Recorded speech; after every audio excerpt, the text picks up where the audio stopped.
Alors petit point vocabulaire pour commencer, parce qu'on entend souvent parler de clear web, deep web et dark web, et souvent les gens ne savent pas trop de quoi ils parlent, et on peut mettre un peu n'importe quoi dans ces termes-là. Donc déjà le clear web, c'est toutes les pages qui sont indexées. Donc vous allez sur youtube.com, c'est des pages qui sont indexées sur les moteurs de recherche. Donc vous pouvez la trouver via Google, DuckDuckGo, ce genre de choses. Le deep web, c'est les pages qui ne sont pas indexées. Donc en fait, il n'y a rien de secret. Quand vous vous connectez à votre boîte mail, par exemple, c'est une page qui n'est pas indexée et ça nécessite de s'authentifier.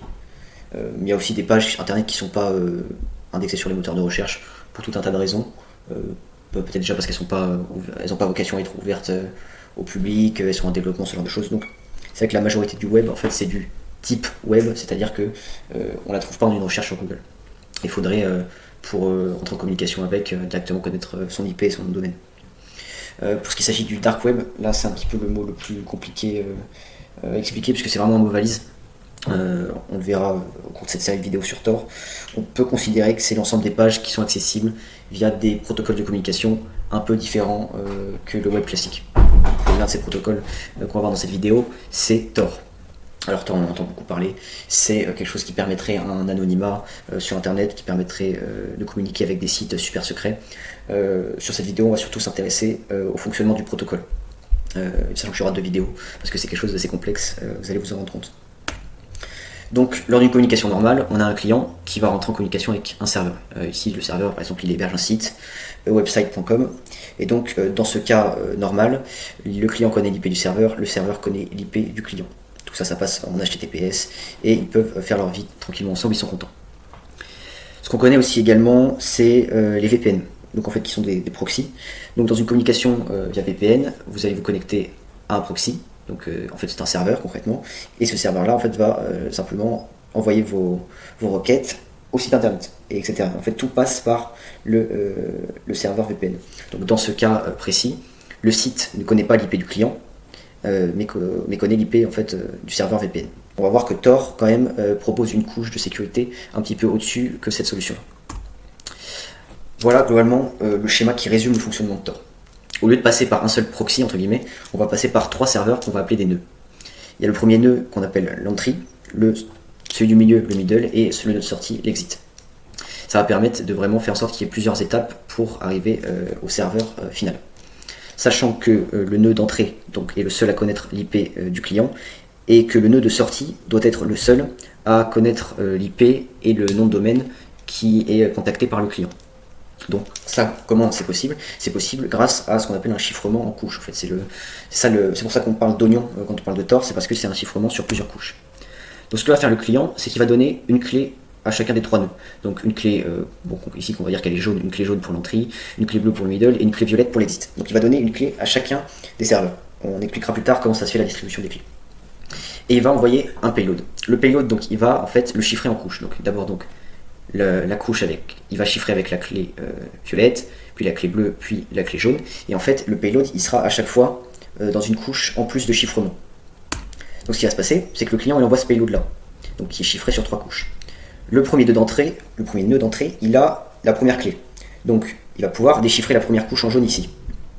Une fois qu'il a retiré cette couche là, il connaît juste l'IP du middle, donc il va lui envoyer le payload sans la couche jaune.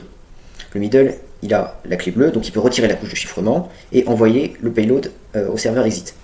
Le exit qui a la clé violette peut envoyer le payload au site. Et là, l'idée c'est que la communication est soit en HTTPS. Il va envoyer le payload finalement au site. Et donc ainsi, en fait, ça permet que aucun de ces 2 serveurs ne sache quel site est entre en communication avec le client. Concernant l'échange de clés, alors ça je vais changer un peu de vue, les IP des serveurs, le client va les trouver dans le Tor Directory, elles sont publiquement listées. Il va trouver également les clés publiques de chacun de ces serveurs. Et donc ce qui va se passer, c'est que pour envoyer la clé au premier serveur d'entrée, il va chiffrer la clé qu'il va donner au serveur d'entrée avec la clé publique du serveur d'entrée. Ainsi, le serveur d'entrée, ça sera le seul en fait, comme il possède la clé privée correspondante à la clé publique qui est référencée pour lui dans le Tor Directory, il pourra déchiffrer la clé et la garder pour la communication.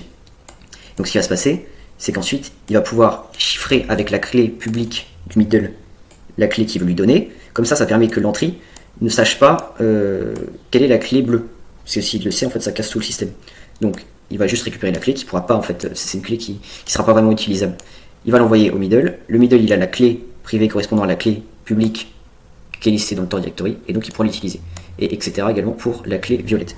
Ça permet un échange de clés en chaîne, et comme en fait chacune des clés sont chiffrées avec la clé publique du serveur, ça permet que lors de la transition des clés, ça soit vraiment que le serveur correspondant qui puisse y avoir accès.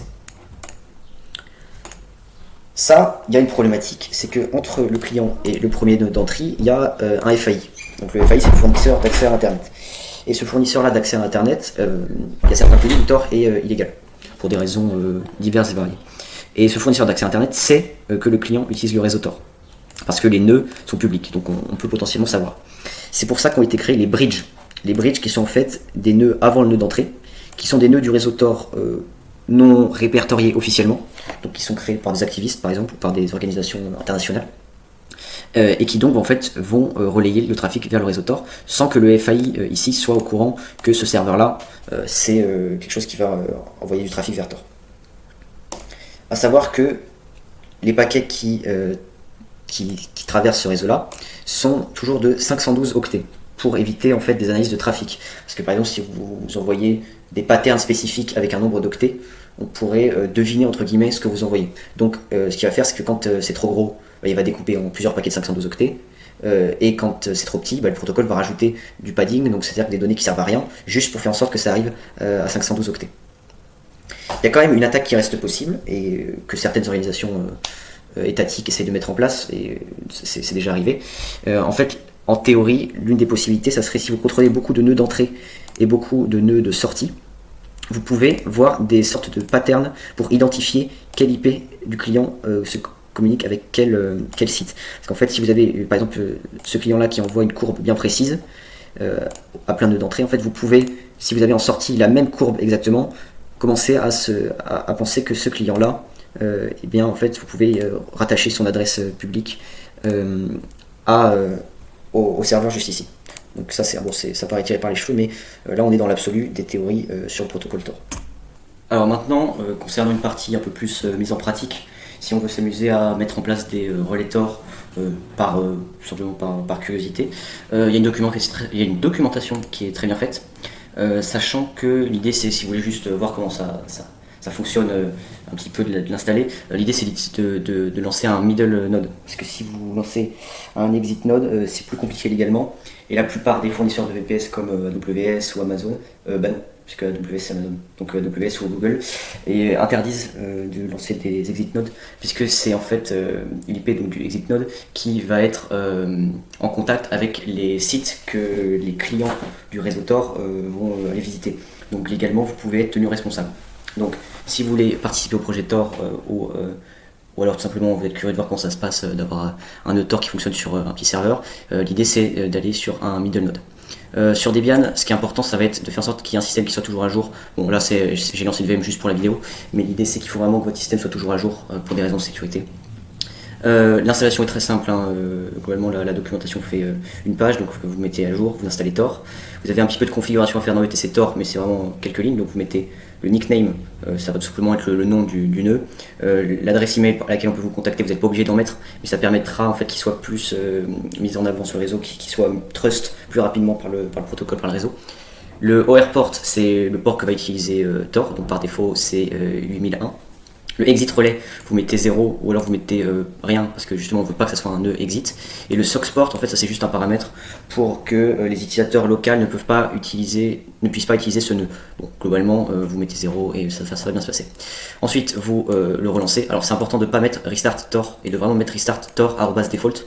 Au début moi je mettais juste Tor et en fait c'était pas la même chose, pas le même service. Donc vous pouvez le relancer. Et donc une fois que vous le relancez, vous pouvez regarder son statut, et c'est pas très graphique, on s'attendait un petit peu à plus rigolo. Donc ce que vous pouvez faire pour visualiser vraiment le trafic qui passe par votre nœud, c'est installer Tor Nix. Donc vous pouvez juste l'installer avec une simple commande, apt get install Nix. Vous rajoutez juste deux options sur votre configuration, et vous pouvez le lancer avec Nix, du coup, hop, sudo Nix parce qu'il a besoin des droits. Et là vous voyez le trafic qui passe sur votre nœud. Alors au début il n'y a pas grand chose, tout simplement parce que le réseau ne fait pas forcément confiance à votre nœud dans un premier temps, mais très vite, on peut considérer environ 2 jours, très vite il va être accepté et considéré comme un nœud fiable, donc vous allez pouvoir recevoir plus de trafic. Donc voilà, on aura vu Tor en pratique et en théorie, sachant que dans le prochain épisode on verra les hidden services et on en mettra un en place. Donc comme ça on aura fait en vidéo une vue d'ensemble du fonctionnement de ce protocole qui est très très intéressant.